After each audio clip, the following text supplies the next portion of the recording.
Chapter 32, Act 32, The Paladin's Tale. Act 32, The Paladin's Tale. The New Moon.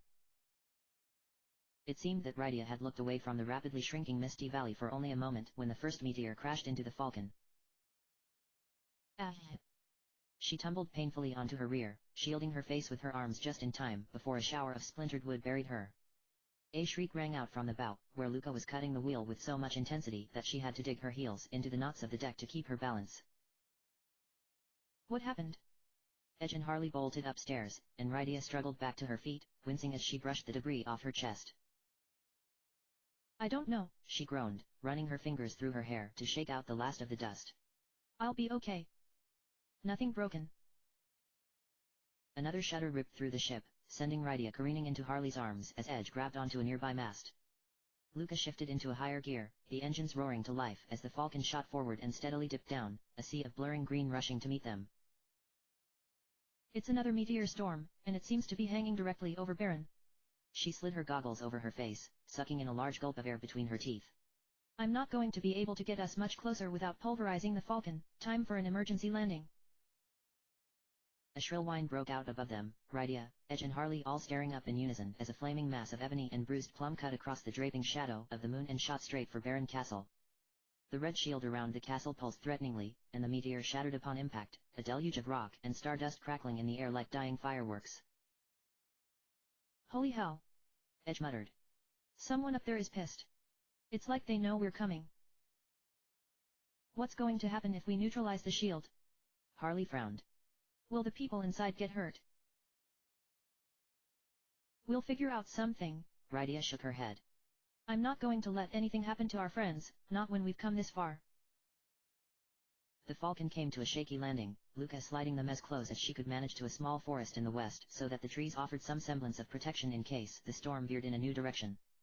As she rushed to kill the engines and summon Kalka and Brina to help investigate the damage done to the mast that had been struck, the man in black approached the deck, raising his eyebrows as he took in the darkened skies and flaming chaos that had overtaken their destination. What's the plan?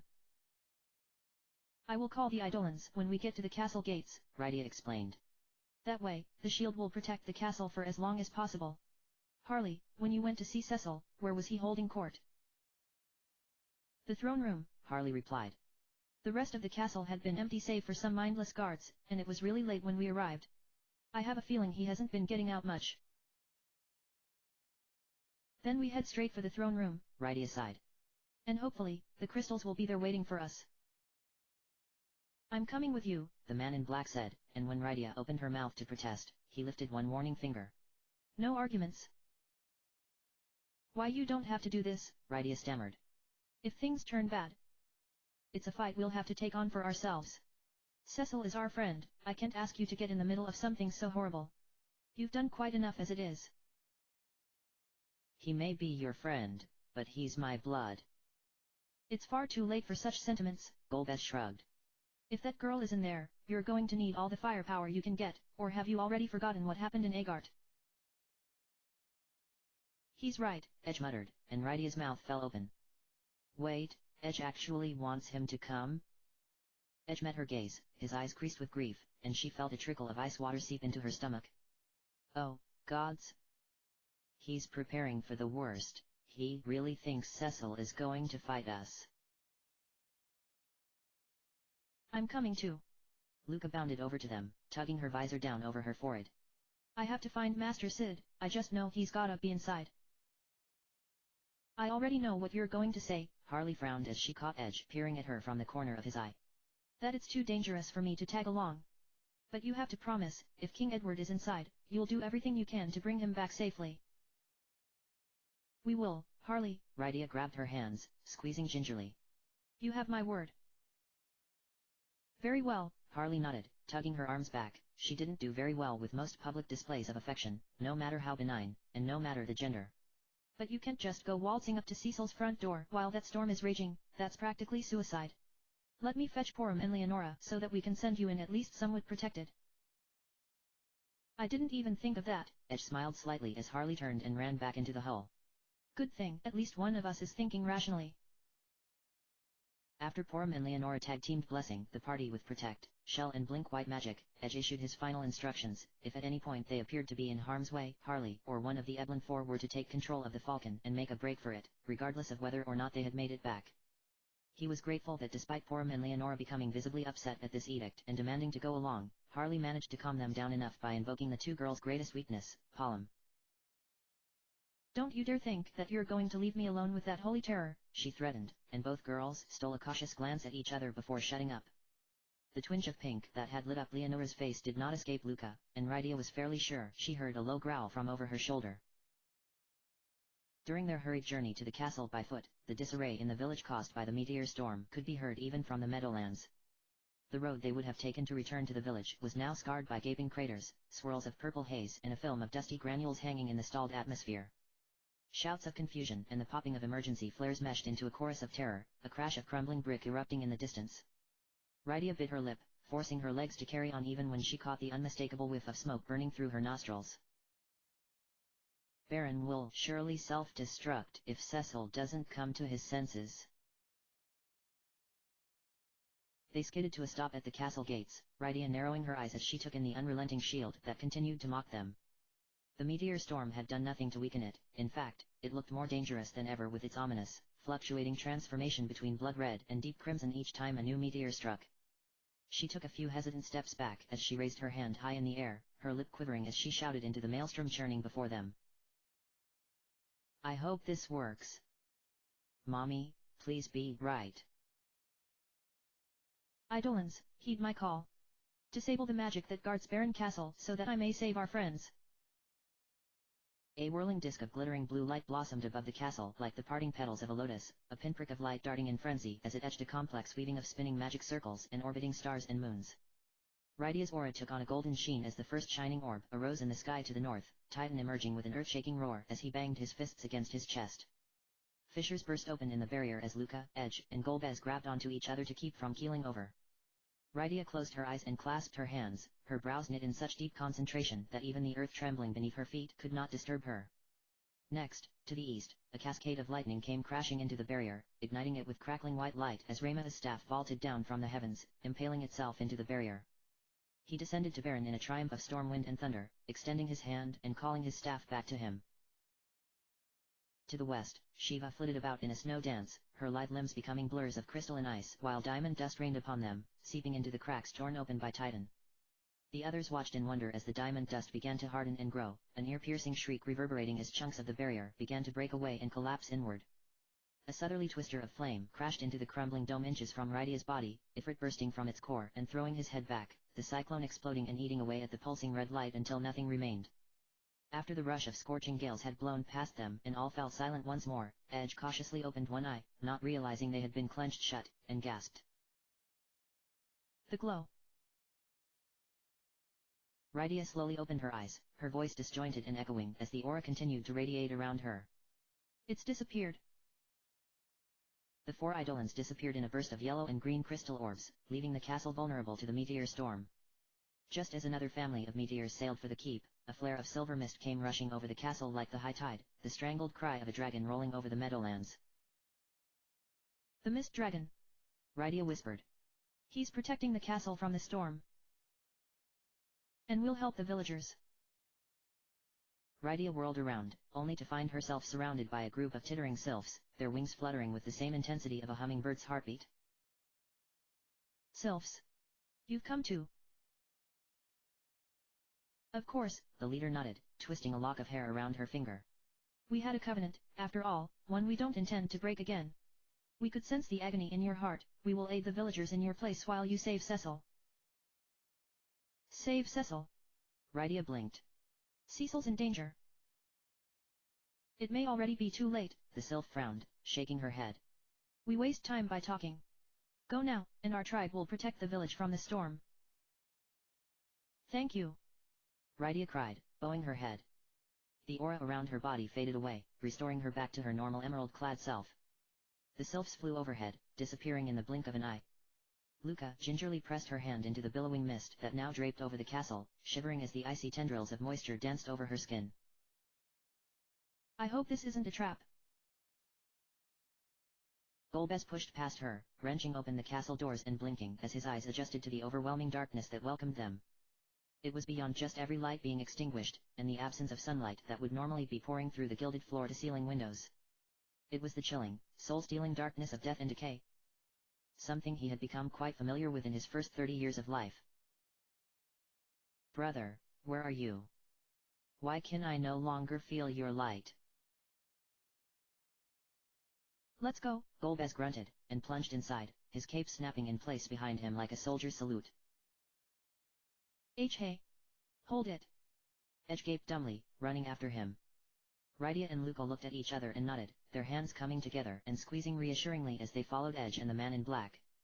Stepping into the great hall, Rydia felt a sudden spasm rip through her body, her pupils shrinking to pinholes despite the penetrating darkness.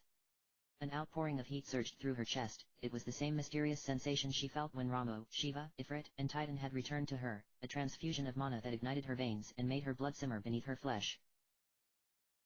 "Rydia!" Luca gasped, realizing that her hand was now slick with sweat from Rydia's palm.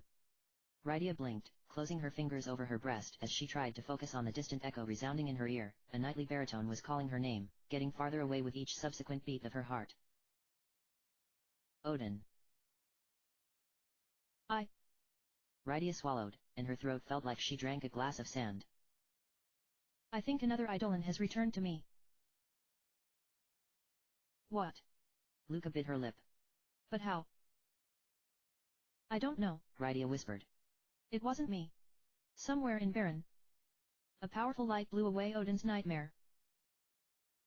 Maybe Cecil." "I don't think so. I know Cecil's aura. This one is foreign, yet deeply familiar." Her eyes caught the back of the man in black's head just as he disappeared through another set of doors, and her heart twisted torturously. "The same aura I sense from him. How?"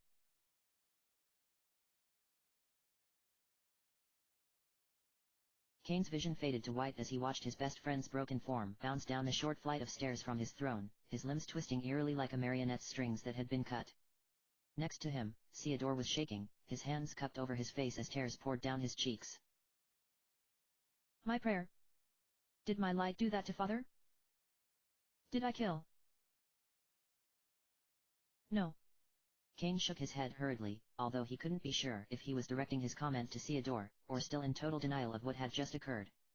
His lance disappeared in a flash of light, materializing on the holster fastened to his back as he ran to Cecil and knelt down next to him, hoisting his body into his arms. Shards from Ragnarok's shattered crystal blade crunched beneath his knees, muting Kane's strangled cry. Cecil felt featherlight as Kane lifted him, despite his layers of armor, like he was totally hollow inside. Pushing a spill of hair out of the king's eyes, he could see that Cecil's closed eyelids were pale pink, his lips stained an oxygen-deprived blue.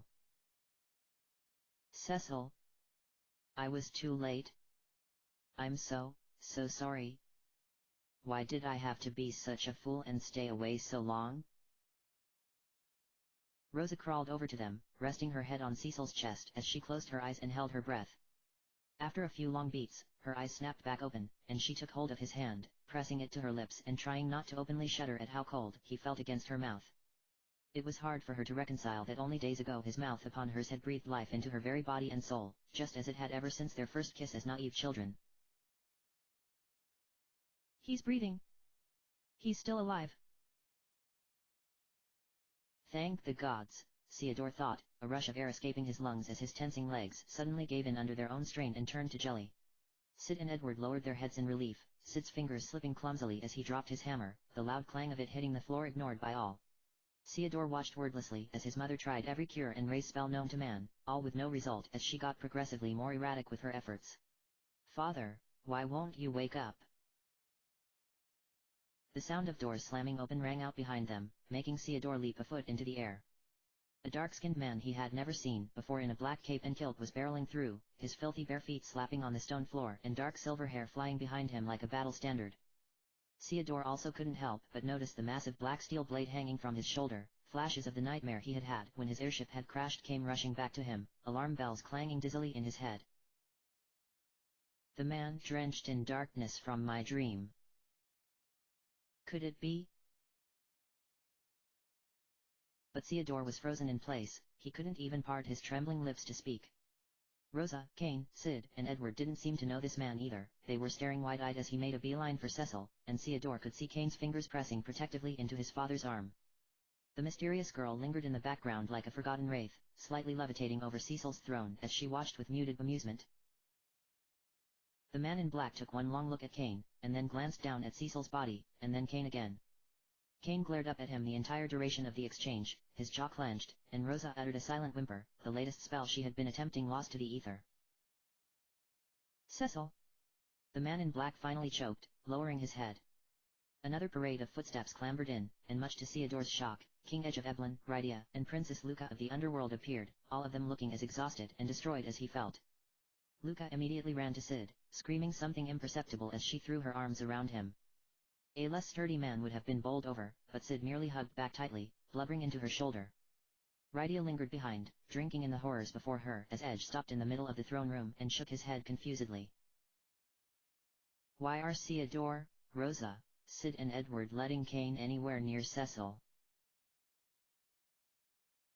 And why the hell is he dressed in that drag? Rydia. Rosa gasped, finally gathering her faculties enough to speak. How did you? You're all okay. Thank the heavens. Edward exclaimed as Rydia's glassy gaze fell over his shoulder wound, the crackling static in her ears growing louder and louder. Did Kane do that to you and damn Cyan? The man in black knelt over Cecil's body, pressing the back of his palm to Cecil's nearly transparent cheek as he hurriedly scanned for blood or any other evidence of a wound. Glaring back up at Kane, he let out a hiss between clenched teeth, recalling Porum's tearful account of when Kane had told her he was going to murder Cecil. What did you do? Nothing. Kane snapped, extending his hand in anticipation of summoning his lance. Who the hell are you, and how do you know Cecil? Suddenly, Cecil twitched in Kane's lap, his back convulsing as his head lolled against the man in black's outstretched hand. His eyelids fluttered, only a slit of cloudy blue revealed. My brother. As soon as the words fell from Cecil's lips, he faded back into unconsciousness, and Kane could feel his body stiffening once more. Rosa's face turned to stone, her eyes darting up at the towering man before her. Edge tugged down his cowl, his lips twisted into a sneer as Theodore watched his hand slowly position itself over the knife hanging from his waist. Aha! Whoosh! Another belabored breath was forced out of Theodore like a punch to the gut. I thought Father's elder brother Theodore was dead. So you're... Rydia trailed off, her eyes watering. She couldn't bring herself to say his true name, or at least the name she had always known him by, her tongue had become lead. She was being assaulted by a deluge of emotions, fear, betrayal, disgust, pure, unadulterated anger, but strangely enough, sadness seemed to be the one to dominate them all. Theodore turned to her worriedly, wondering why she was so distressed about his uncle seemingly returning from the dead. You're Golbez. Kane finished for her, causing Rydia to cover her face with her hands. Rosa shrank away from the man in black, instinctively sliding behind Kane's still extended arm. Golbez. Theodore had to swallow back the rising sickness that had suddenly raced up his throat, the blood draining from his face as a spill of cold sweat broke out on the back of his neck.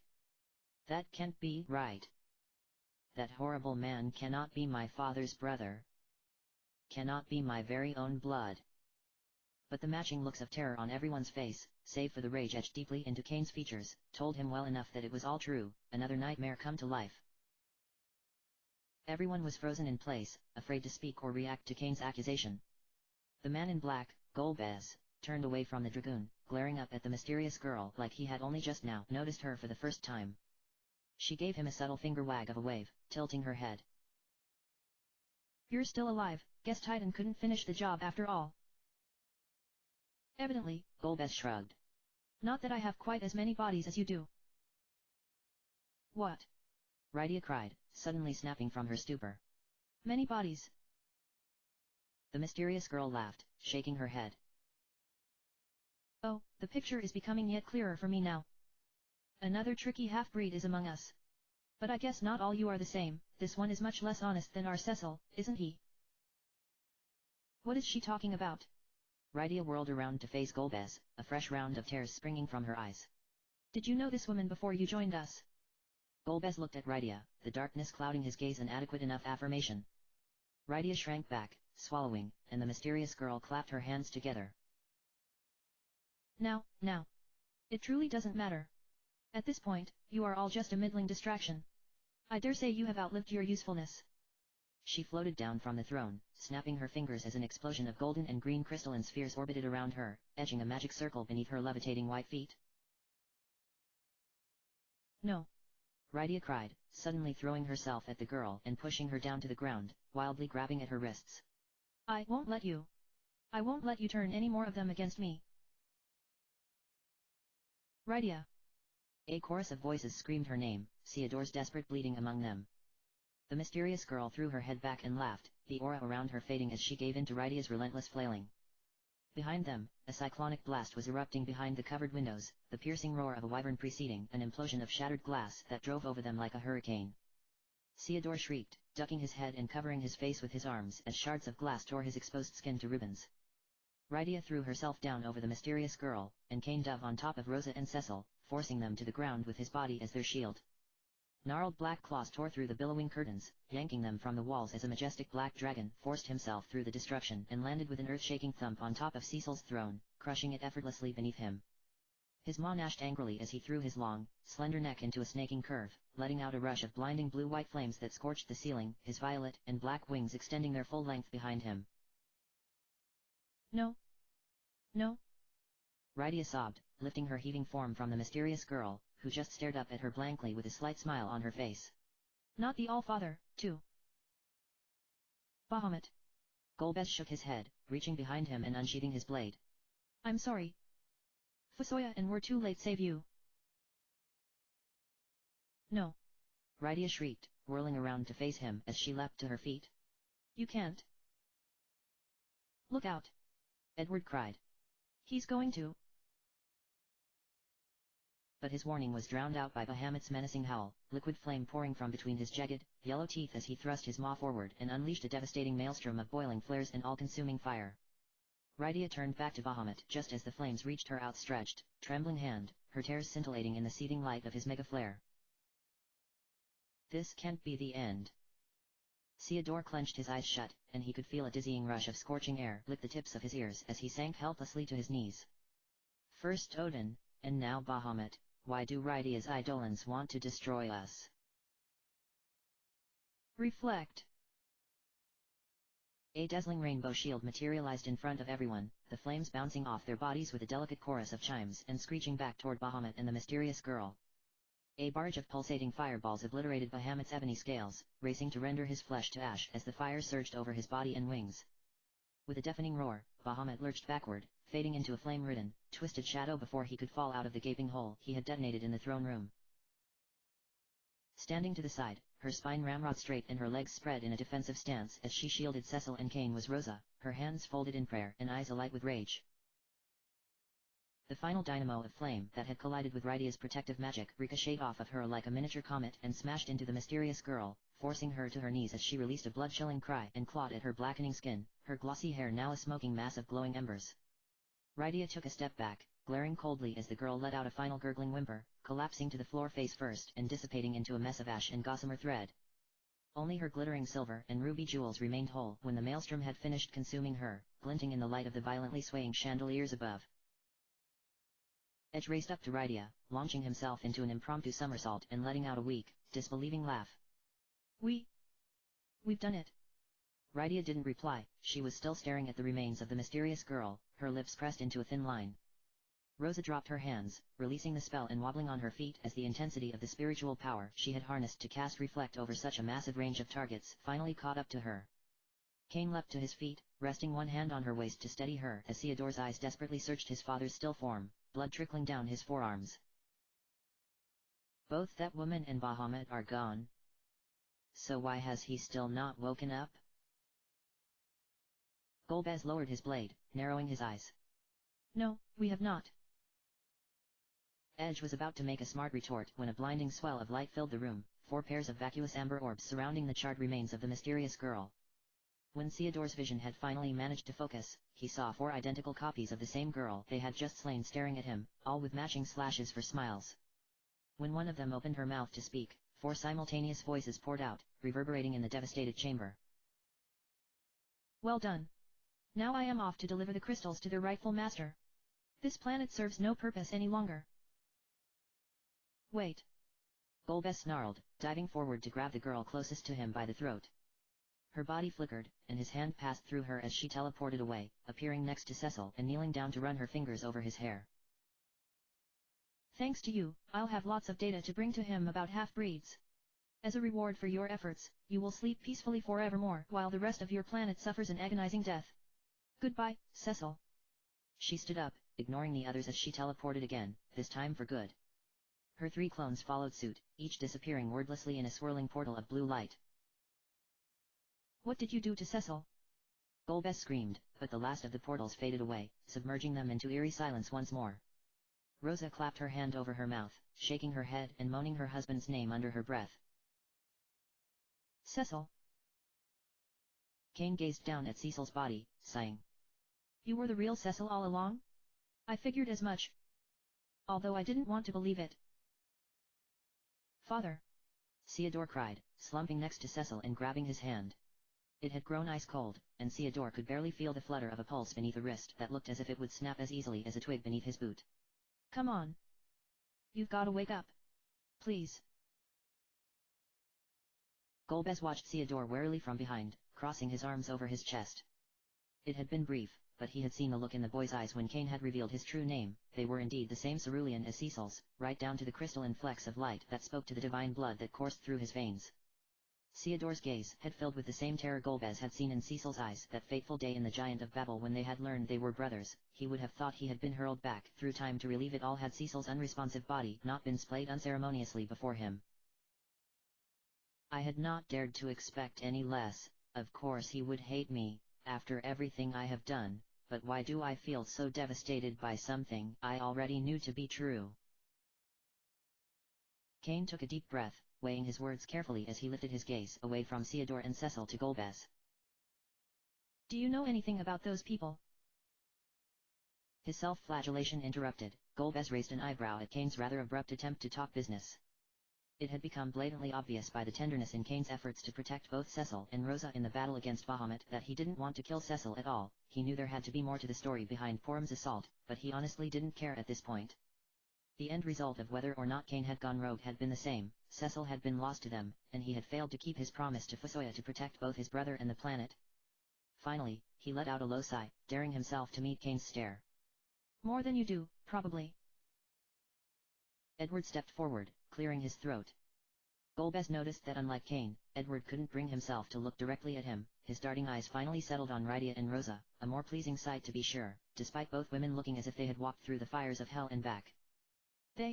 She said that this planet serves no purpose. Do those girls intend to destroy the world with that moon? They couldn't. Rydia whimpered, and Edge whirled around to face Golbez, his face reddening. Can't you stop it somehow? It's not the Lunarian's moon. Golbez turned away. He didn't like the accusatory tone in Edge's voice, even though he admitted that he deserved every bit of it for misleading them. He supposed he should be grateful that Edge wasn't driving steel into his gut as they spoke. He had seen the way he had cavalierly reached for his knife earlier. I can't do anything. What? Kane shook his head. So this is a third moon. That's what Harley had suspected. Rydia frowned. I can't believe she was right this whole time. Luca rested her hands on her hips, tilting her head.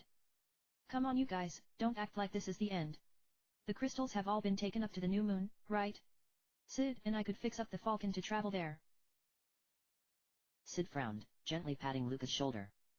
I hate to say this, given the situation and all. But we just can't do it, girl.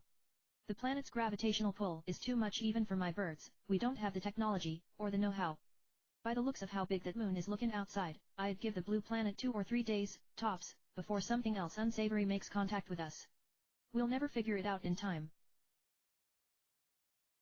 There is a way, Golbez said quietly, and Kane drew in a sharp breath. Oh? I thought you said you couldn't do anything. I can't do anything about the moon. Golbez shrugged. But I came here on my father's ship, the Lunar Whale. I'm sure we can use it to escape the planet's gravitational pull, just as you once did when you traveled to the Red Moon. That's perfect. Luca gasped. Where is it? I can take you to find it on the Falcon right away. Before Golbez could answer, Sid shook his head. Now hold on a second, he said softly, raising his hands. Luca, I know you were young and all during the war, and probably don't remember too much.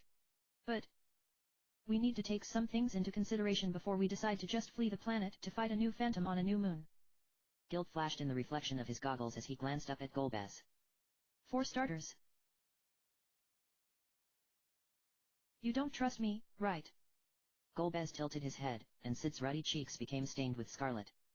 Edge shoved himself between Sid and Golbez, although he had to push himself up onto his toes to reach Golbez's full height. Well, of course not. He protested. I mean, why did you even come back here after all this time? It's been 17 years, a lot has changed since you decided to conveniently go into hiding and leave us to clean up your mess. And don't you dare say that you came back for Cecil. Cecil needed you long before any of this happened. He forgave you, and then you took advantage of his kindness and broke his heart. What do you think that kind of betrayal does to a man, hey? Edge. Rosa cried. Please. She motioned slightly toward Theodore, who was still kneeling at Cecil's side, sobbing over his father's chest. Rydia pressed her lips together, lowering her gaze. Edge.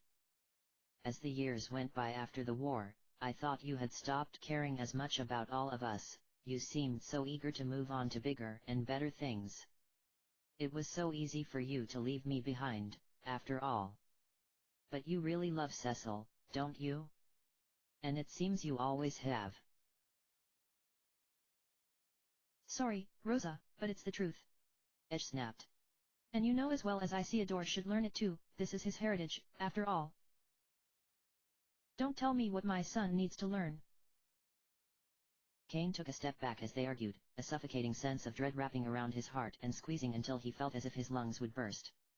He realized with horror that everything Edge had just accused Golbez of could be unequivocally applied to him as well. For the last 17 years, he had been trying to understand why it had to be him that had fallen under Golbez, and Zemus's thrall, why it had to be his life and his best friends that he had lost to the ever-encroaching darkness. But the question should have always been why I thought I was so different that it couldn't have been me. Golbez and I. We have the same heart. Our love can become twisted and dangerous with just the right touch of darkness. The same as any other man. Stop! Kane finally shouted, and the room fell silent, everyone turning to stare at him. Even Theodore was shaken from his morning trance, his eyes bloodshot and spent of tears. Kane pushed his hair away from his eyes, sighing. I know we all have questions. None of us truly know what is happening, we don't even know our enemy, or their purpose for the crystals. But we can't spend what little time we have left doubting each other. There is a single person everyone in this room has in common, and he's the reason why we've gathered at this place, at this time. Kane's gaze fell on Cecil, and he lowered his head to hide the quivering in his voice. We have to ask ourselves what Cecil would do, and we have to act in his stead until he can wake up again. Kane. Rydia sniffled, hesitantly brushing her fingers over his. Are these really the same hands that hurt Porum, Edward, and Ursula? They pulse with a divine aura, just like Cecil's used to. You're right. I'm sure if each of us were to share our trials of the past few days, we'd all realize that we're part of the same nightmare, one whose tapestry may have been woven far longer ago than we realize. If Cecil were standing here right now, he'd tell us that we have to fight with everything we have, that we can't give up, no matter how dark our path. That's the Cecil I believe in, and I just know in my heart that he has to still be here. He would want us to forgive each other, Rosa added softly, looking between Edge and Golbez as she spoke. Even before he became a paladin, Cecil's gift was being able to see the light in others, no matter how dim. I don't know what happened after he forced Sid and me out of Baron, but I could see the unrelenting pain in his eyes. I think he had a premonition that something terrible was going to happen, and that he was trying to save us the only way he knew how. She turned to Rydia, biting her lip. So yes. I believe that Cecil is still here too. And he wouldn't wallow in the past, Edward nodded. Even though it seems to be repeating itself with alarming regularity as of late, he would ask what action could be taken now, so we could change the future and make it something better. Whatever wicked spell that girl has cast upon him, I'll sever it with my bare hands, if I have to. Golbez crossed his arms over his chest, shivering as Theodore bore into him with both his brother's and his mother's crystalline stare. Cecil loved this planet, and all of you, his friends and the family he made for himself, despite the sordid fate I tried to bestow upon him when he was but an infant. He holds the same love for the blue planet that ultimately doomed our father, but he was able to wield the crystal's light, and save us all from our ancestors' lunacy. The crystal Cecil once used against Zemus would not shed its light for a false heart, Golbez frowned. Like mine. I won't pretend to understand him as well as you do. But I know without a doubt that what you speak is true. So I can only beg of you, although I have no right to ask you for anything, take the lunar whale, seek out the new moon, and find the way to break Cecil's curse. If you don't want my company, I'll stay behind, but at least let me assist you by retrieving the ship. Only those of Lunarian blood can command it, so it's either going to be Theodore or I as long as Cecil remains incapacitated. Theodore's eyes widened. He had no idea what kind of model of airship a lunar whale could possibly refer to, but it sounded insanely powerful if it could go into the outer reaches of space itself with just the command of his voice. Edge let out a half laugh, half snarl, wagging his finger. Don't think you're getting out of fighting that easily, he smirked.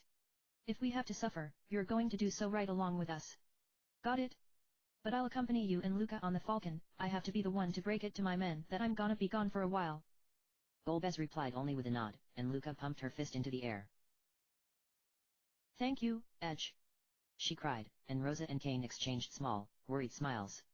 Luca turned to Sid, shaking his shoulder anxiously. Are you coming too, Chief? I don't think so, Sid shook his head. You won't be gone long, right? I'll run to town to check on Amelia and Mid. I just want to make sure they're doing all right before I... He trailed off, stroking his beard thoughtfully. Well, before I take another long trip. I suppose Amelia is worrying herself sick, after all. A long trip none of us may survive, Rydia thought. What was it that Cecil told Rosa and I when he kicked us off the lunar whale before confronting Zemus? This time, there may be no homecoming. You know, Edward, Harley is on board, Luca added. And I'm sure she'd really like to see you. She decided to conveniently leave out the part where Harley's rage had just been below simmering as she had been telling them the tale of how Edward had left her behind. She thought a dramatic lovers' reunion might make for good entertainment while she took Golbez back to the lunar whale. What? Edward gasped. You speak truly? That girl. She's never satisfied with sitting around and waiting for someone to do something for her, she always has to jump into the fray herself. But he was uncontrollably grinning the entire time he spoke, and the apples of his cheeks had taken on a rosy glow despite his usual pallor. I think I'll take you up on your offer, Luca. The three of us will wait here, Rosa said, motioning to Kane and Theodore.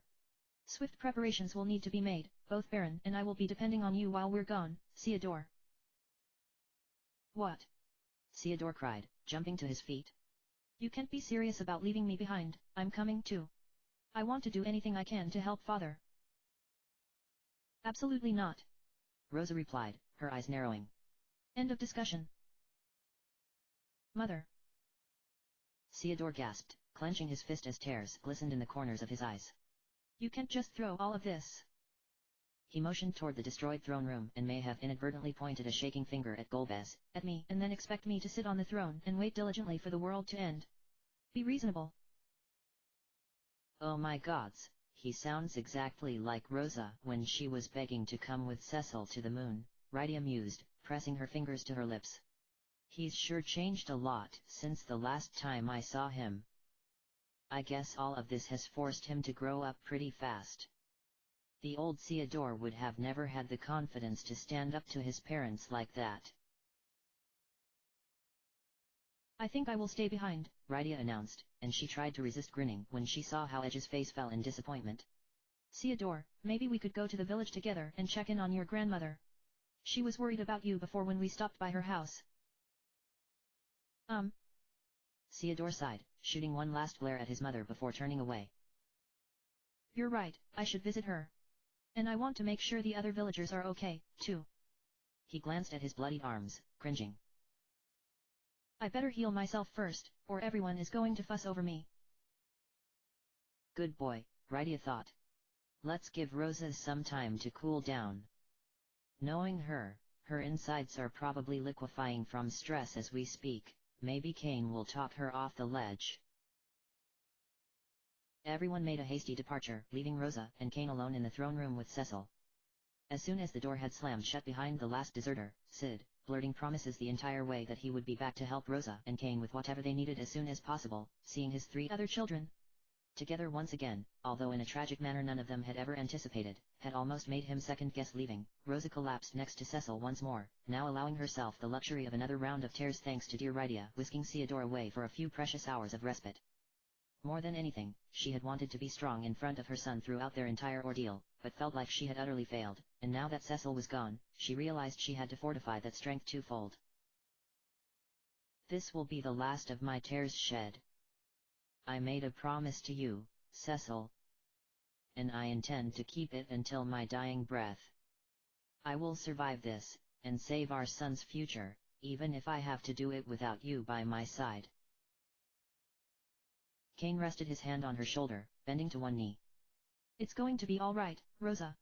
I swear to you, I'll do whatever I can to wake Cecil up. He's far stronger than he appears in his current state. That girl could only do this much to him. Despite the terrifying power she displayed, he's still here and still fighting with every draw of breath.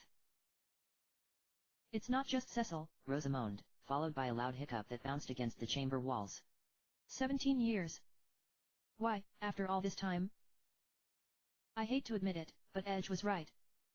Even in Cecil's happiest moments, there was always the slightest shade of heartache in his smile, his eyes, his movements. I first noticed it the night Theodore was born. That the tears in his eyes weren't entirely joyful. After that, it was impossible for me not to see. I could sense the lingering agony in the undercurrent of his every action. For 17 long years, Cecil dreamt of a future that was never meant to be his. Kane clenched his jaw, releasing Rosa's shoulder and marveling at the calm, ethereal expression that had settled itself onto Cecil's features ever since he had briefly awoken to acknowledge Golbez's return. You're talking about me, and not Golbez, aren't you? Of course. Rosa cried, pressing her palms to the floor as she let out another retching sob. I meant everything I said when you came back. I missed you dearly, and prayed every day that you would return to us. But deep down, I'm still really angry. Kane suggested, and the earth-shattering scream that erupted from her very core provided all the validation he needed. If the windows in the throne room hadn't already been blown out by Bahamut, Rosa would have finished them off. As it was, Kane was fairly sure she could be heard all the way from the Falcon, wherever it had taken off to. They sat together in awkward silence, Kane making it a point to watch her even as she very obviously tried to avoid eye contact by focusing on Cecil, her cheeks flushed with embarrassment. After a few excruciating minutes, Rosa parted her lips, but Kane immediately jumped in. Don't apologize. You have every right to be upset, and I know I have no right to just fall back into your lives like this. It's actually kind of a relief that someone is finally mad at me for everything I've done. I mean, let's face it. I've been a really bad friend. That is the understatement of the century, Rosa muttered, and Kane couldn't help but give in to the smile tugging at the corner of his mouth. It was true that so much had changed since he had left Baron. His former comrades had all moved on to new stages of their lives, new adventures, new dreams.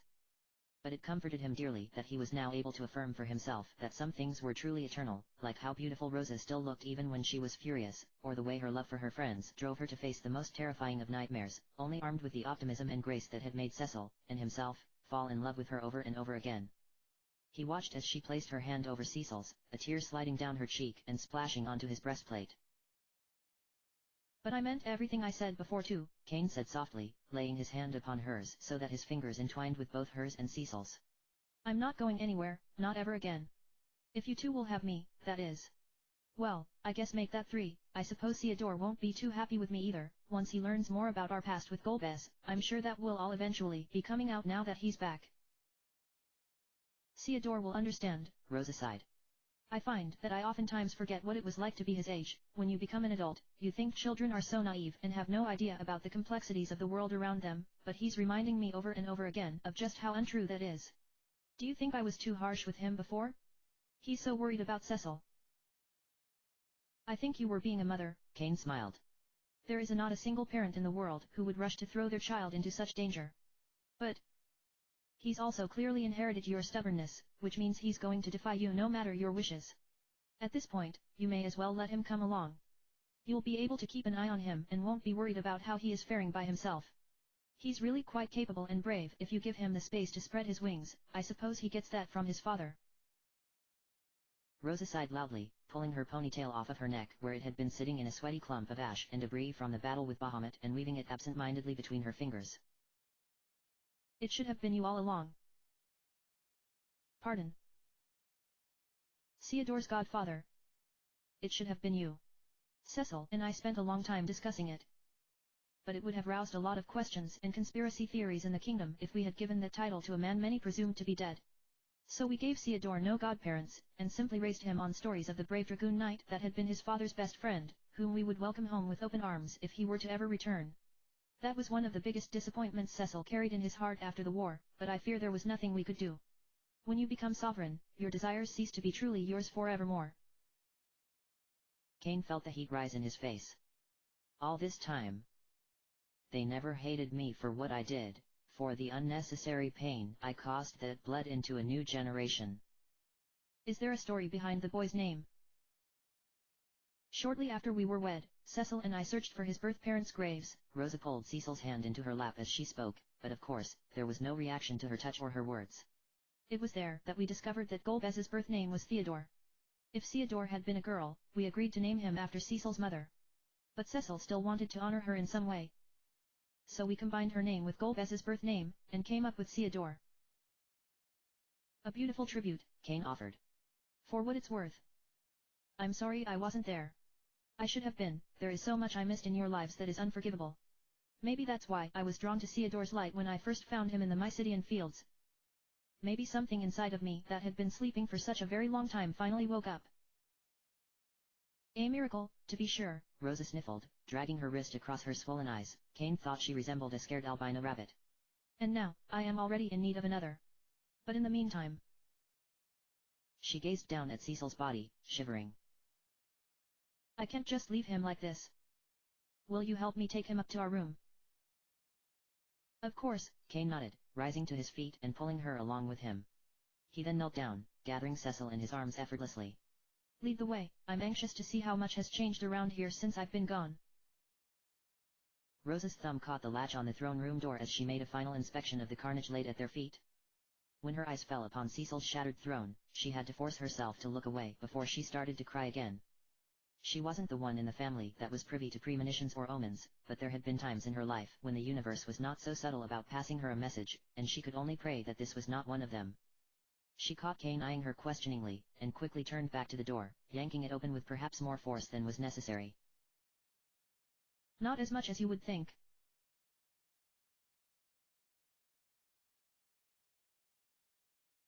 Baron, one day after the appearance of the new moon. Do I know you? Cecil frowned, watching as the man's hood fell back from his face. The man pushed the damp locks of corn silk hair away from his face, saying nothing as he locked eyes with the king. Alarm bells were going off in Cecil's head, he could feel his pulse quickening, the lethargic ache that had taken his entire body hostage sinking its fangs into his spine for a fresh round of torture. For a few tense moments, the room was silent as they stared at each other, even the storm outside had gone dormant. The pain to the point of now bleeding into his vision, Cecil was the first to look away, closing his eyes and crossing his arms over his chest in a defiant effort to mask his agony. It hurts. Everything hurts. How is he doing this to me?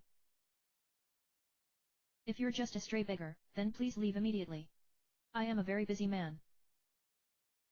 That had done the trick, although Cecil wasn't quite sure how he knew the words would cut so deep. They had just tumbled from his mouth before he could even rehearse them in his head, not that he could even hear himself think with the incessant pounding. The hooded man turned away, clenching his jaw as he reached back and pulled the hood over his face once more. Pardon me. As the door to the throne room slid shut behind him, Cecil slumped down slightly in his throne, a seizing pain ripping through his left temple as he screwed his eyes shut, clenching his head in his hands. A series of nonsensical images flashed through his mind: children arguing in a shipyard, one of them a platinum blonde sprite nearly driven to tears, a figure clad in emerald armor sitting on a stool in a nondescript establishment, his head starting to turn as Cecil stepped through the threshold, sky blue eyes seeking his own in the darkness as the earth raged beneath them, dragging their bodies down as a broken voice cried out his name over and over. Cecil. Where have I seen that man before? Ah.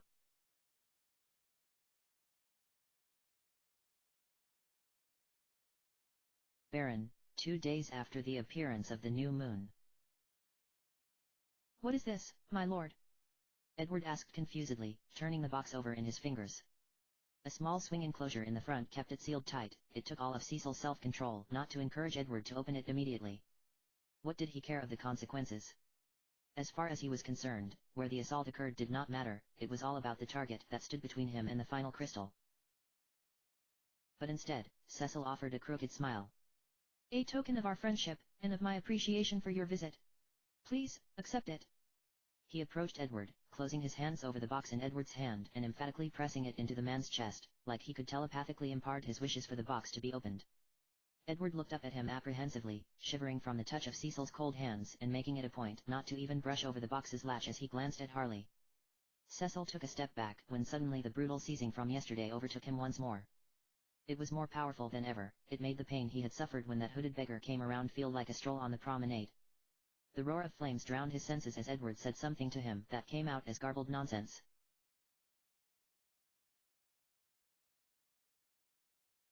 Smoke trickled out of the ruby insignia of the ring as it quivered and began to crack. Suddenly bursting open, jewel shards flying in every direction, balls of smoke erupted in mid-air, giving birth to writhing balls of flame with gnashing fangs and soulless orange eyes. They were bombs, fire-breathing beasts seemingly imported from hell itself. Within moments, the entire village was ensconced in terror as the bombs turned it into their playground. The distant cry of a child could be heard down the lane over the roar of the hungry flames as Cecil fell to his knees, his body paralyzed with the realization that he had become a murderer for the second time in 24 hours. Mommy. No.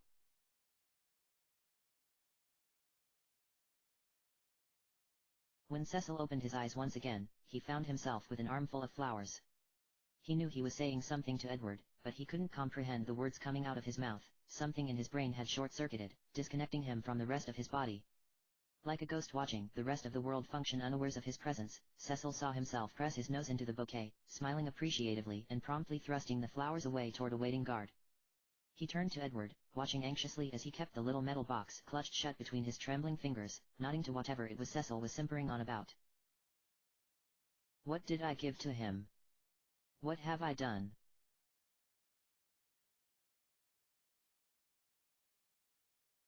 Baron, 3 days after the appearance of the new moon.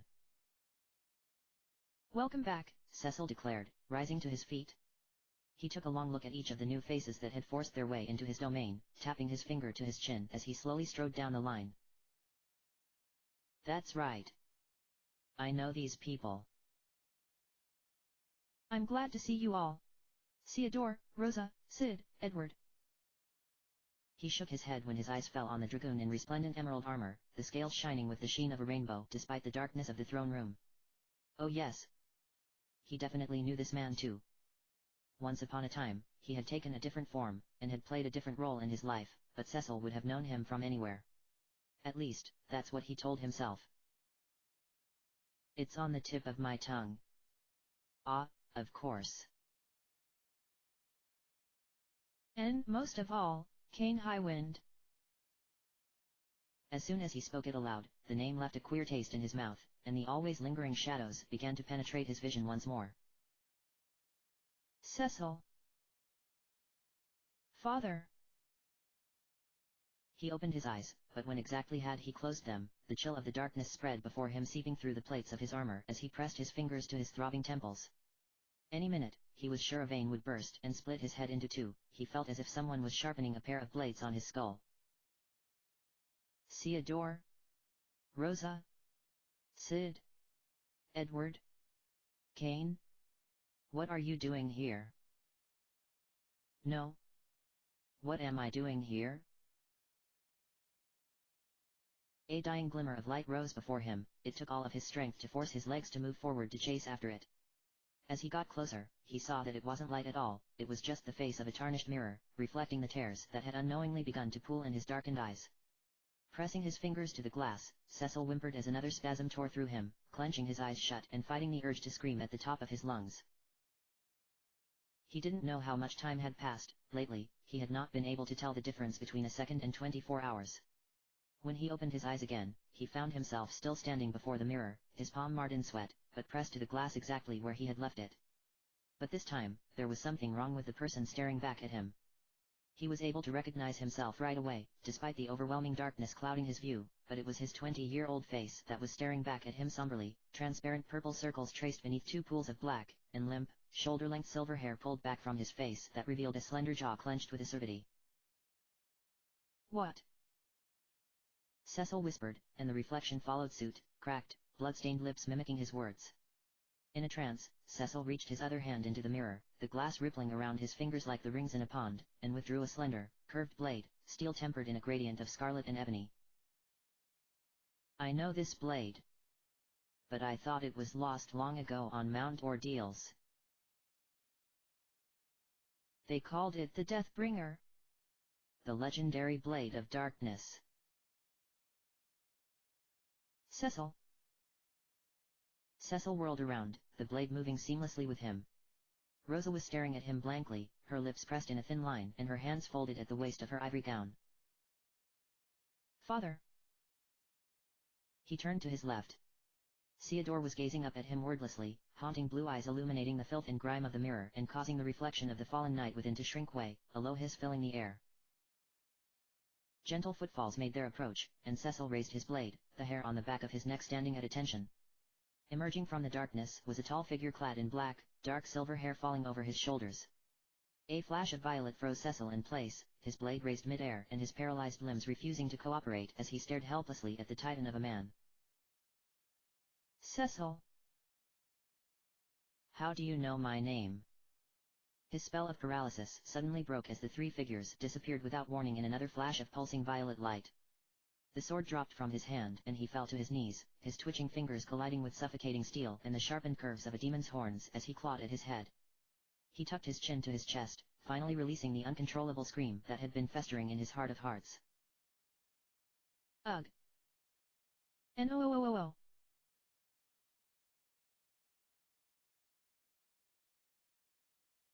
Baron, the morning of the new moon's arrival. Reaching out as if she were afraid of being burned, the mysterious girl gingerly ran a finger through Cecil's silver-white hair, letting the silky locks dangle from her fingers like a ribbon as she lifted her hand up and away. Pressing her cheek against her hand, she tilted her head in thought and gently rocked on the balls of her feet, musing out loud over Cecil's fallen form. So this is the limit of a half-breed. As expected. To her shock, Cecil's eyes slowly opened at the sound of her voice, his dilated gaze unfocused as he desperately gasped for air. What? What do you seek? She ignored his question, tapping her finger to her lips in an effort to mask her surprise that he was still alive.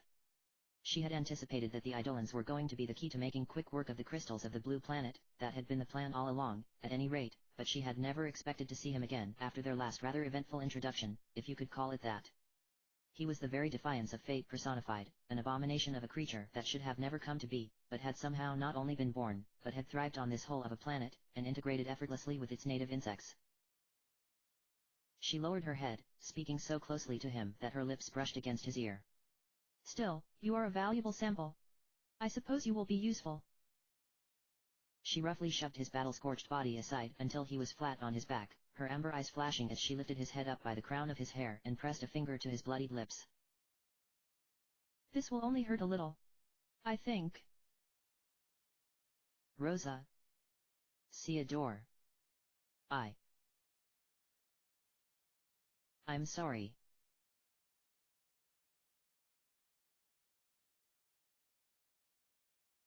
Theodore and Rydia's journey to the village had given them some time to catch up on everything that had happened in the past few days. Rydia was particularly touched that Theodore had made an effort to seek her out when he made his escape from Baron, and found herself impressed that he had managed to navigate his uncertain allyship with Cain Highwind to his advantage, despite mounting evidence that something terrifying might ultimately come of it. So the dragoon that stole the water, wind, and fire crystals. It was still the Cain you saw in the throne room. Theodore frowned, biting his lip and thought. How to explain? Something happened that freed the darkness from his heart and gave it corporeal form. He didn't explain everything, but I think it might have happened on Mount Ordeals. He would have been traveling from that direction when he found me. But before you guys found us, he finally defeated his dark self and accepted it back inside of him. Then there was this light, and I heard a voice. He shook his head. The voice called for his sons, and that was when Cain acquired that armor and the Holy Lance. I was in shock when it all happened, but recalling it for you now, I'm still kind of confused. A voice, hey. Rydia stared at her feet as they walked, noticing that the craters were starting to become more frequent as they approached the village. Theodore. I think that was your grandfather. Cecil's father, if you will. As a full-blooded Lunarian, his soul was the one who imparted the moon's divine light unto Cecil when he was younger, transforming him into a paladin so that he could defeat Zemus. Are you serious? Theodore balked. Father's never told me the details of his trial. Perhaps I've said too much, then. Rydia flushed.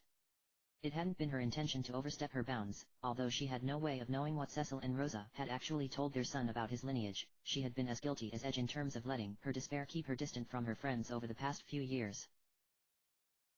And that had been when it had finally clicked in her mind, the realization of why she had wanted to simultaneously punch Edge in the face and press her body to his all in the same breath ever since he fell back into her life.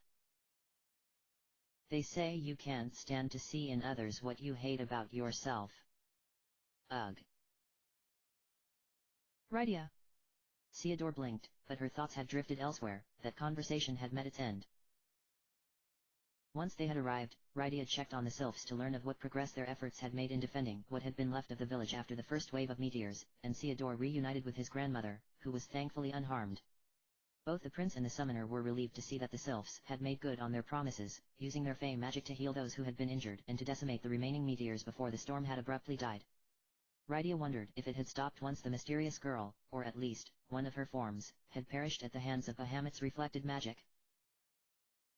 After Theodore had pried himself from his grandmother's grasp, making a tepid promise to send Rosa to town for a visit, i.e. a vicious tongue-lashing, after the queen had taken care of some vague urgent business, he took a tour of the village, making his best attempt at wearing a hopeful visage as he extended offers of help and promised to take well wishes back to the king and queen, explaining to those that asked that Cecil and Rosa were working as hard as possible to restore peace to Baron. When Rydia had left Sid and Amelia's house, want to make a quick visit of her own, she spotted Theodore across the boulevard, helping a family gather scattered bricks that had shot everywhere when their house had been struck dead on by one of the meteors. She knew from stealing a glance at the clock in the house that much time had passed, and that Sid was planning on wrapping things up with his family fairly soon, so she made the executive decision to collect Theodore and bring him back home. In a way, she kind of felt like the royal babysitter, but she found that she didn't mind it too much. If I had a child as sweet as Theodore, I don't think life would be so bad. As she made her approach, she watched the two adults that had been assisting in the effort step inside what had now become their shell of a house, leaving Theodore with a girl that couldn't have been more than a few years his junior. She looked up from her work, eyeing Theodore as he came back with another pile of bricks and dumped them on the ground. Prince Theodore, is it true that Baron was gathering the crystals again, and that's why we're in all this trouble? Both Theodore and Rydia froze at the question. Theodore's hands paused halfway in the air from where he had been reaching to dust them off on his clothes. The girl stared up at him expectantly, her dirt-streaked strawberry blonde locks pulled back into a knot off her neck with an oversized shawl draped around her chest. Her exposed arms were blotched in black and blue and a barrage of healing lacerations, and Rydia realized that the poor thing must have been in the house when the meteor struck. She was probably only on her feet again so soon thanks to the sylph's magic. Theodore's gaze found the brick pile, and Rydia could see his fingers flexing nervously as he contemplated his reply. Finally, he kneeled to the ground so that he was at the girl's level, meeting her stare with his. Yes, it's true. All of it. What? Rydia blinked. Cutting right to the chase, are we? It wasn't that she expected him to flat out lie, but she thought he would at least attempt to deflect a question as painful as that.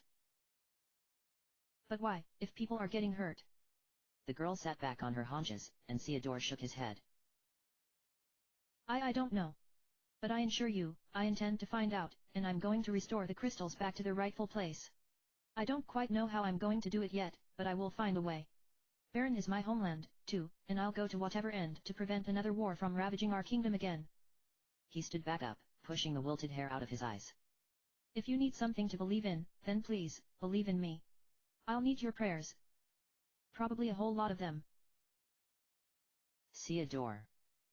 Rydia lowered her gaze, a chill racking her form. For just a moment, she thought she was back at Cecil's side during the First War, fading in and out of consciousness as she watched him drag himself back from the depths of darkness and rise to face Zemus, the mythical ninth crystal that the Lunarians had managed to salvage from their destroyed planet, giving rise to hallowed light in his hand. Theodore looked up, spotting Rydia and raising his hand, suddenly reverting back to his normal, decidedly much less majestic self. The girl turned around, giving Rydia a once-over before growing bored and going back to sorting bricks. I think it's time to go, Rydia called out, and Theodore nodded, turning to the girl. Sorry, but I have to run. It's okay, she murmured, reaching over for another brick from the pile Theodore had laid at her feet. Just remember your promise. I will. And so they had wound back up at Baron Castle, with neither the lunar whale nor the falcon anywhere in sight. Theodore padded through the great hall, slowly making his way from one portrait to the next of mostly stodgy old men that had made up the kings of Baron past, all similarly colored with red hair that ranged from rusty to cardinal and fashioned with close-cut beards that had never seemed to go out of style among the royal set in the past 800 years, that was, until baby-faced Cecil had taken the throne at the tender age of 20. Rydia watched silently as Theodore made his way to the last portrait hanging on the wall. It was the final monarch of the Baron family's lineage, who had died without an heir or any remaining family, murdered by one of Golbez's 4 fiends that took his place as a ringer in an effort to use Baron's military prowess to gather the crystals. Rydia had not thought much of Baron until she and Cecil had made the extraordinary discovery that his soul was sleeping beneath the castle, waiting for a summoner to challenge him so that he could ascend to his next form as an Eidolon. Until she had forged a covenant with Baron, Rydia had had no idea that human souls were capable of such evolution, but Baron's love for Cecil had transcended the laws of the universe, and he had been reborn as Odin, the legendary Dark Knight hailing from the realm of the dead. Cecil? Is that why Baron was targeted again? Was our enemy looking to the past to unwind our future? As Rydia observed Theodore, she heard him mutter something under his breath, still staring at Baron's portrait. In the silence of the gaping hall, she could almost make it out, but wasn't sure if she was meant to hear it. Taking a few steps closer, she gently laid her hand on his shoulder, and he jumped in surprise. Ah. Sorry, you scared me. I forgot you were here. That's real nice, Rydia giggled, trying to joke, but Theodore looked up at her despondently, and her smile faded away. Rydia. If my father. If he.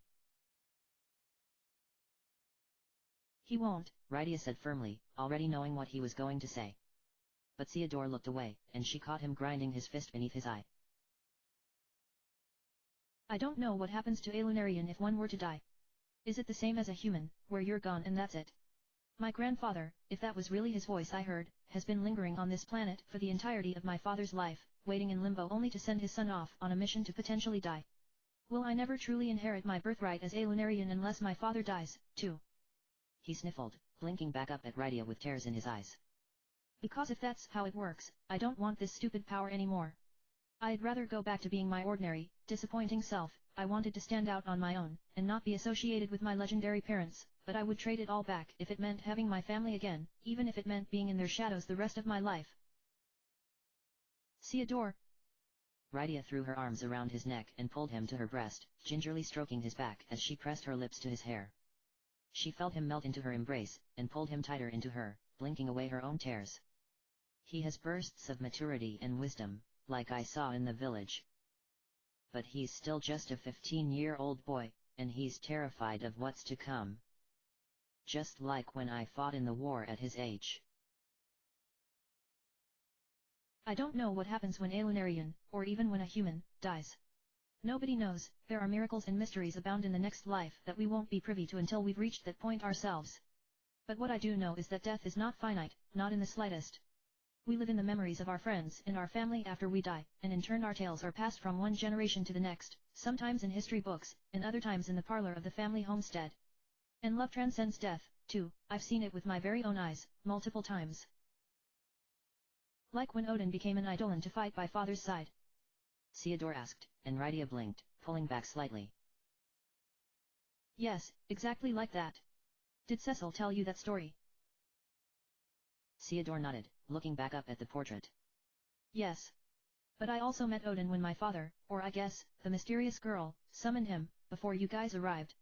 Even though he was fighting us, I could tell something was wrong, like an invisible force was staying his blade. I couldn't think of anything else to do but try to break his trance, so I tried to harness the light to bring him back to his senses. I don't remember what happened after that, but when I woke up, he was begging Cain to save my father. That was when he fell down, and... Theodore let his words trail off into an obnoxious sniffle. That was you that woke Odin up. Rydia gasped, and Theodore's eyes widened in panic, wondering if Rydia thought he had somehow hurt Odin. She shook her head, gently cupping his cheek in her hand. Theodore. I felt your aura when I entered the castle, which is remarkably similar to Golbez's. I didn't understand the connection at the time, but I think I do now. As Lunarians, the two of you have great power sleeping inside of you, and if yours can invoke holy light, and that light is capable of breaking the eidolons free from their nightmares, it may mean you hold the key to waking up Cecil, as well. What? Theodore cried. You think my father is under the same curse as the eidolons? He may very well be. Rydia frowned, pulling away. If Theodore holds the light under his thrall just like his father, then we may yet have a chance to save Bahamut and Cecil. Theodore. Do you still want to travel to the moon with us? Yes, of course. Theodore crossed his arms over his chest. I would do anything to save him. I'll explain everything to Rosa, Rydia said breathlessly, letting her hand drop from Theodore's flushed cheek. Perhaps if... There's no need for that. Rydia and Theodore both visibly paled as Rosa's regal voice drifted across the great hall, her wooden sandals knocking against the marble as she crossed the western gallery and paused before them. Although alarmed at her sudden appearance, both Theodore and Rydia were relieved to see that with the exception of a trace of coral swelling lining her eyes, Rosa seemed as close to her old self as she was going to get, given the circumstances. She had wrapped her hair back into a charmingly messy bun, loose strands framing her jaw, and had washed the wreckage of battle from her face. In her arms, she held an oblong, oddly shaped package wrapped in what appeared to be either one of her old gowns or capes. Mother. Theodore began, but Rosa pressed a finger to her lips, silencing him. She then looked to Rydia, who flushed nervously. Her brain decided that now was a great time to replay the vicious fight Edge and Rosa had gotten into about Theodore in the throne room, which made her stomach give birth to a colony of butterflies. Sorry Rosa, we weren't talking about you behind your back, I swear. Rydia, please. Rosa smiled weakly, and Rydia ceased her rambling, biting down on her lip to keep herself quiet. I came down here to see if you two had returned, and to thank you. As always, you could sense what I needed before I could even properly articulate it. These past few days, they've been a nightmare. I've gone from thinking that Cecil and Theodore were dead, to learning of Cecil's misdeeds, to finding, and losing, and then finding Cain again. And then of course there's Golbez and Cecil. She shook her head, sighing. I was so happy when you burst through those doors, I knew you would save us from this madness. Well, without your magic, I don't know if we'd be having this conversation right now. Rydia blushed. But thank you. You're one of my best friends, Rosa, I'd do anything for you. I was so worried about you and Theodore this whole time, I thank the gods you're both here with me now. And the same goes for you. Rosa nodded, bowing her head. Which transitions wonderfully into what our next steps should be. Golbez should be back with the lunar whale at any moment. She turned to Theodore, and he noticed that she was anxiously tugging on the rose-gold engagement ring his father had given her when they were betrothed to wed. Have you any word from the village, Theodore? Yes, Theodore nodded, trying to keep the disappointment out of his tone at the sudden change of subject. Miraculously, there were no casualties, but a lot of people were hurt and many are without safe place to lay their head tonight. The sylphs did what they could to heal the injured, but I had a word with the innkeeper and asked him to send any overflow to the castle tonight. I figured if the only person that is going to be here is me, we may as well make use of the space. Rosa smiled warmly. Theodore, that was a wonderful idea. In fact, Kane is doing a sweep of the castle and the village as we speak, trying to find any guards that were spared from the mysterious girl's control or who may have fled for safety. They can assist with getting those who need help situated, and we can send the others into town to help with rebuilding. Well done, my son. It wasn't much, Theodore blushed. I just did what made sense. Nevertheless, you did what was right. Is your grandmother well? Yeah, but she wants you to see her, like, yesterday. Theodore raised his eyebrows. I think she's heard the rumors about Kane's return, and she has some questions. Rosa's lips made a weird little twist, and Theodore caught her give Rydia a lightning-fast eye roll. I knew she would be all right. You've got to be tempered with steel and the fires of hell itself to deal with gaggles of society ladies for as long as she has. Rydia giggled, and Rosa laughed along with her. I don't get it. Theodore tilted his head, and Rosa laughed harder before shaking her head. You'll understand when you're a bit older, dear. At any rate, after Kane helped your father get settled in his chambers, I did some treasure hunting and found this. She handed the swaddled package to Theodore, who raised his eyebrows as he took it into his arms. His knees bowed slightly beneath its unexpected weight, and he quickly steadied himself as Rydia and Rosa both watched him anxiously. Assuming by the looks on their faces that it was okay to open it now, he unwrapped the swaths of fabric, letting them spill in a pool of silk on the floor as the flickering light of the sconces running down the hall caught the sheen of what appeared to be a brilliant cut diamond nestled in a bed of platinum. Hey! Theodore murmured under his breath as he pulled back another layer, revealing the hilt of a sword melding into a blade that looked as if it had been dipped in starlight. He cautiously lifted the sword, letting the last of the fabric fall and revealing a crystalline blade that had a miniature galaxy encased in its core, glittering black and silver ore spreading to the blade's edge until it faded into transparent glass. Along the curve of the blade, Theodore could make out a few words. When he brought it closer to catch the light, he realized it was the Mysidian legend, replicated word for word. He gazed up at Rosa wondrously, who to his surprise had twin trails of tears running down her cheeks. Mother, what is this blade? Theodore asked, gingerly giving it a swing and marveling at what a natural fit it seemed to have in his hands. It's breathtaking. It's the sword of legend given to your father upon the completion of his trial to become a paladin, Rosa explained. As a gift, a legendary smithy in the underworld recast it for him with adamantite, the strongest ore in the world, and it has been known since as Excalibur. This is Excalibur. Theodore gasped, tracing his finger over the fine curves of the manuscript carved within. I've always heard so much about it, but I didn't think it actually existed since I never saw Father use it. It just seemed like one of those tall tales that gets passed around a battalion when you're not talking about women or the biggest monster you've killed. It's quite real. Rosa giggled softly, and Theodore's heart soared when he realized she was laughing the same way she had used to before everything had turned upside down. He supposed he hadn't given her much to laugh about since the night he had announced he was trying out for the Red Wings, which felt like a lifetime ago now. Rosa gripped her arm, her gaze drifting back up from the blade to Theodore's eyes. Your father has always talked about giving you this sword when the time was right. And I believe in my heart of hearts that if he had the capability, he would agree with me that that time is now. You left Baron as a prince, but you've returned home as a knight, and not just a Red Wing, but someone with a heart as valiant and true as any hero I've ever known. You've learned the power of compassion and empathy for your friends and subjects, and now understand that true strength doesn't just come from a title or the tales people tell about you, it's tempered by the courage to do what's right, even when it's the hardest path to take. Theodore lowered the blade, his eyes stinging as he looked up at Rosa. Mother. You speak too highly of me.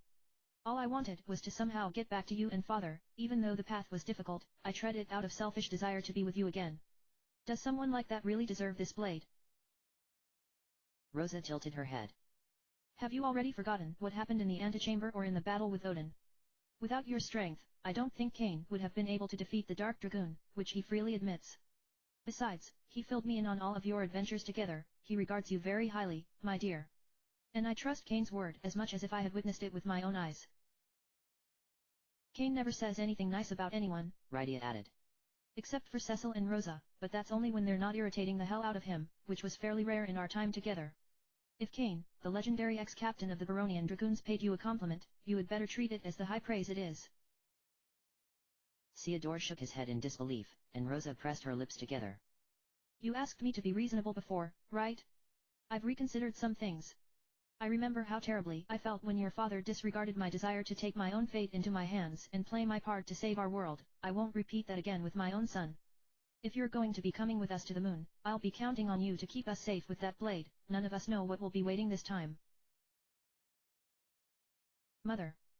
Theodore gasped, quickly sheathing Excalibur and throwing his arms around her waist. She hugged him back tightly, glancing at Rydia over Theodore's head. Rydia gave her a wink, and Rosa winked back before leaning in to kiss Theodore's forehead. Theodore pulled back, his face flushed with happiness. So father seriously tried to tell you no about something? He grinned, and Rydia let out a low laugh. He thought he was being cool, but Rosa put him in his place pretty quickly. First there was the fight when he made us get off the lunar whale, but none of those fools thought to check to make sure we had actually left. The co-fools being Kane and Edge, Rosa added, and Rydia nodded. Then when we surprised them, there was fight number 2. Which was much tamer, Rosa said. He even walked away with all of his limbs. But the last fight in the barracks was the best one, Rydia whistled.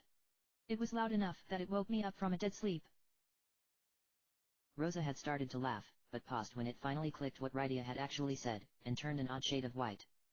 She whirled around to face Rydia, her lower lip quivering. Why? You heard us arguing in the rooms. Sure did, Rydia blinked. Pretty sure the entire ship heard, you were yelling really loud. But I remember things quieting down pretty quickly. I figured Kane or Edge had told you guys to break it up. Oh my, Rosa gulped, pressing her hand to her mouth. Theodore looked to Rydia, and then Rosa, and you could practically see the giant question mark materializing above his head. Rydia shook her head as if to say, "What's the big deal?"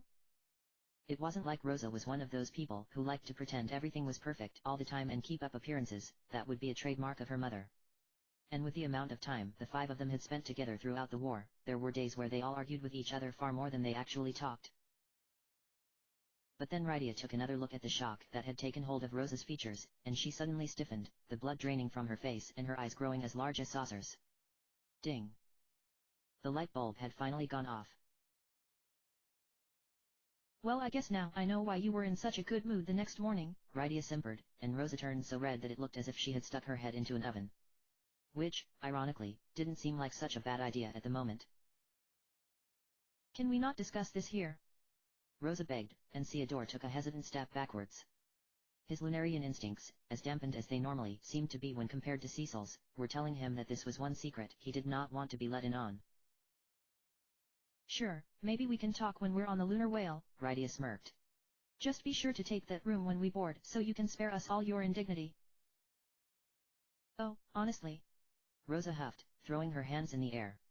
Act your age. HMMMPH. Which one? What are they arguing about? A bemused voice asked behind Theodore, and he spun around, never so grateful in his life to see Kane, or any male, really, standing behind him. I haven't the foggiest idea, Theodore frowned. But good news, I'm coming with you guys to the moon. That's great, Kane smiled, although it didn't reach his eyes. Because our ride is here.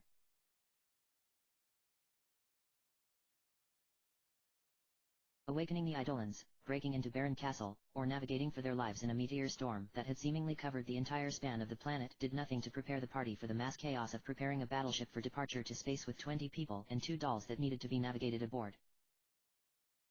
As promised, Golbez had returned to Barren with the lunar whale, accompanied by Luca, whom Edge had insisted on staying on board with him when they had originally reached the ship in Golbez's hiding place, which had turned out to be the Northern Isles not far away from Agart.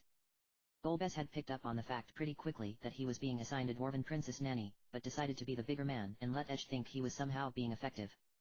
Luca, for her part, had been absolutely thrilled. She spent the entire ride back poring over the lunar whale's specs and asking the Crystal of Flight increasingly absurd questions until Golbez ordered it to ignore her. However, a very small part of him was grateful that Luca's loyalties had remained untainted by the revelation of his identity. She was treating him exactly the same as she had before everything went to hell in Barren, and also not overcompensating for Edge's attitude by being sickeningly nice, either. But considering she has an incredibly obvious crush on that goblin of a black mage, it may also just be that she has really poor taste in friends. So I think I will chalk up her tolerance of me to that. He listened disjointedly as Luca flipped on a monitor, squealing in excitement at the map of the cosmos Golbez had last pulled up on his journey to the blue planet. He noticed right away that the red moon was no longer on the screen, and felt a sharp tug in his chest. Fusoya? Where are you? Can you hear me or Cecil? By the time they had landed, the Falcon closed behind. Golbez found himself on the brink of what he was fairly sure was a full-blown panic attack. The thought of facing all of the people on the Falcon that would soon be pouring onto the lunar whale, only this time all of them privy to his true name, made him want to simultaneously vomit and crawl into the nearest hole to rot. Luca had run off the ship to see if any of the injured parties on the Falcon needed help and to retrieve her dolls. Golbez even dreaded looking Calca and Brina into their dead, automaton-like eyes. His minions had even laid grievous sins against inanimate objects belonging to an innocent child. When he finally heard the telltale shrill of one of the ship's automatic doors sliding open, he could feel his heart hammering in his chest so powerfully that he was sure it would leap out and splatter among the lit-up dashboard before him. His eyes flicked up to the small monitor to his left that would reveal to him a few milliseconds early which of his former victims would be joining him before they had crossed the threshold to the bridge. The flash of a winged headband appeared on the monitor, and he felt his body sag in relief as he whirled around and came face to face with Kane, who was holding Cecil's slumped body against his chest. What's this? Golbez asked, arching an eyebrow, and Kane frowned. Well, we can't just leave him here. If we do find a way to help him on the moon, we'll want him to be as close as possible, right? Right? Golbez relented, and Kane stared at him for a few beats, both men leaving the rest of their thoughts unsaid. By the time this was all over, we may not even have a planet to return to. Anyone not on this ship could be very well lost forever. Finally, Golbez turned away, pretending to busy himself with something on the dashboard. You remember where the beds are from last time, right? There are rejuvenation pods in the same area that act similarly to the pods the sleeping Lunarians are kept in on the Red Moon. He'll probably be safest in one of those. Got it, Kane said tersely, carrying Cecil away without further comment. A few moments later, Theodore bounded on board, followed by Rosa, Rydia, and Edge. Edge marched straight past Golbez, heading down the same path Kane had taken, and Rosa and Rydia approached Golbez. Theodore was distracted by the flashing, glaring lights that had blinded him at first glance, and nearly tripped over the platform that contained the crystal of flight. Thank you for doing this, Rosa said softly, and Golbez watched her eyes from the blank monitor before him. She lifted her head, her gaze meeting his in the darkened glass, and he sighed. He supposed she wasn't going to go away until he said something. Are you doing okay? Much better now, Rosa replied uneasily, and Golbez spied Theodore, who was now leaning against the guardrails that surrounded the crystal and staring up at it wondrously. I still can't believe it. For another Lunarian to be walking among us in this age. It's nothing short of a miracle. The boy is coming too. Yes. CEO, your nephew, is coming too. If you wanted to talk with him, I could. That's not necessary for the time being, Golbez replied, although he tried his best not to sound so gruff about it. We've got to focus on getting everyone on board and start putting an attack strategy together. It's one thing to say we're just going to fly to the moon and take back the crystals, but actually executing is a different story. This is the first time all of you will be in one place, right? It's going to be like herding cats. Right, of course, Rosa replied dully, and Rydia cleared her throat. The others are disembarking from the Falcon now with Calca and Brina's help. Luca ran back to Baron Village to fetch Sid. It won't be long before everyone is here. Should I start directing them to the common area? I think that would be best, Golbez said. It's going to be the only space big enough to accommodate all of us at once. I'm on it. Rydia smiled, when a loud shout broke out from the rear of the ship. It sounded like Kane's voice. Theodore turned toward the noise, his voice wobbling as the golden light from the crystal of flight ignited a burst of prisms in his startled gaze. Father? Father? Kane. Rosa gasped, and the four of them broke into a run across the bridge, Golbez sprinting ahead of them to lead to where he had told Kane to drop off Cecil. In a chamber past the commons, where the first wall of private dormitories stood, Kane and Edge were standing over one of the polished glass and steel pods, which had its enclosure dome still open, staring into the pod like they had both seen a ghost. What's wrong? Theodore asked, and ran to the front of the pod, shoving his way between Kane and Edge. Cecil was staring up at the three of them blankly, his pupils shrunk to nearly nothing. Other than the steady, but shallow rise and fall of his chest, he didn't make any other movements, and Theodore had no idea what exactly it was he was looking at. Other than Kane and Edge, there was nothing behind them but a shiny, white, glass wall. Cecil, Rosa whispered, approaching behind Theodore and raising her hand to see if Cecil would react. As he continued to stare into oblivion, Cecil slowly sat up, his fingers clutching the side of the pod so tightly that his knuckles swelled with distress. Has he finally regained his senses? Edge blinked, and Rydia finally weaseled her way into the audience too, peering over Theodore's other shoulder since he was the only person shorter than her. When she saw Cecil sitting up, she let out a breath she hadn't realized she had been holding, a small smile curling on her lips. Oh, thank goodness. But Cecil still didn't say anything, and didn't acknowledge any of their presences. After a few more moments, Golbez leaned over the side of the pod, gently taking hold of Cecil's straining hand and dropping it back into his lap. This too, elicited no feedback, so Kane did the same with his other hand, and they all watched wordlessly as Cecil merely continued to stare past them, unblinking. Cecil. Rosa tried again, this time with far less enthusiasm. Theodore bit his lip, reaching into the pod and gently shaking Cecil's shoulder. Father? Father. Cecil's head lolled gently, his hair tumbling over his shoulders. Finally, Kane let out a sigh and shook his head. Give it up. Sorry for the false alarm. Theodore turned toward him, swallowing the lump caught in his throat. But what's happened to my father? Why is he awake, but not responding? How can he even be moving in this state? Kane could feel his back teeth grinding in frustration as he looked away. I'm sorry, Theodore. I just don't know. 1 minute he was just lying there, and then all of a sudden his eyes snapped open. Maybe it has something to do with being back on the lunar whale, but the man before you right now is nothing but an empty shell. Why? Theodore whimpered, turning back to his father's vacant stare and taking hold of his hand. His fingers were still so cold against his own, Theodore couldn't possibly imagine how any kind of bodily chemistry was happening at all inside of him now. Golbez shook his head, turning away just as he heard a new set of footsteps crossing the bridge and a shout from a still unfamiliar voice asking where everybody was.